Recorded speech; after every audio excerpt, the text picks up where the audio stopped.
दोस्तों ये है BS2 1613 टैंकर।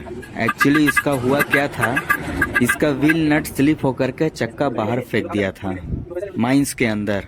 फिर हमने माइंस के अंदर जा कर के इसका व्हील को चकनट का पहले सबसे पहले चूड़ी बनाया, उसके बाद हब ग्रीसिंग किया अच्छे से, बेयरिंग को वॉश करके ग्रीस में, हब में, बेयरिंग में ग्रीस भर करके, फिर उसके बाद हम लोगों ने इसको लगाया। देखने में तो कंडीशन इतना बुरा लग रहा था कि शायद ही इसका चूड़ी बन पाए, लेकिन इसका चकनट का चूड़ी बन गया। बन जाने के बाद फिर इसमें फिट भी हो गया, बहुत अच्छा तरीके से टाइट भी हो गया।